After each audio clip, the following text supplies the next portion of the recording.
Le phénomène n'est pas nouveau, mais il prend de plus en plus d'ampleur. Des vols et des dégradations de matériel agricole. Dans le Haut-Rhin, une convention vient d'être signée pour tenter de protéger les exploitants. Apolline Lénaire, Olivier Stéphane. Ils ont cassé l'arroseur d'irrigation à l'arrière, le canon. Ils ont percé les pneus, coupé des tuyaux. Comme pour Mathieu Bins, les rondes matinales peuvent s'avérer dramatiques. 60% de cas de vol et de dégradation en plus dans le monde agricole haut-rhinois entre 2021 et 2023. C'est sûr que depuis ce qui nous est arrivé, on est inquiet. Je ne vous le cache pas que le matin au réveil, quand on va voir nos installations d'irrigation, on a toujours cette boule au ventre à se dire qu'est-ce qu'on nous a encore cassé cette nuit, quoi. Syndicats agricoles, assureurs, forces de l'ordre et autres institutions ont signé ensemble une convention pour combattre les vols, mais aussi ces dégradations. La plupart des machines endommagées concernent l'irrigation.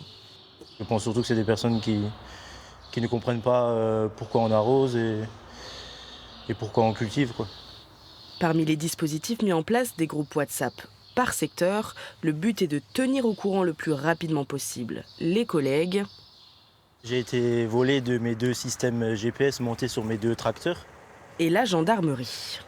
Cette population qui est victime de dégradation ou de vol et qui connaît aussi un petit regain de sentiment d'insécurité, il faut lui apporter des réponses concrètes.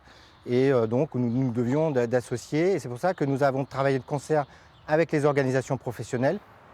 Augmentation des patrouilles, diagnostic de sécurité, dépôt de plainte facilité. Les dispositifs sont nombreux et le projet est un véritable exemple de coopération. C'est un peu la force du monde agricole. Il est déjà très structuré lui-même. Et nous, du coup, on sait aussi aller solliciter les partenaires qui vont pouvoir nous aider. Donc, j'allais dire, ça fait partie un peu de notre cœur de métier, d'aller frapper aux bonnes portes pour qu'on soit aidé quand vraiment on ne peut pas se défendre seul.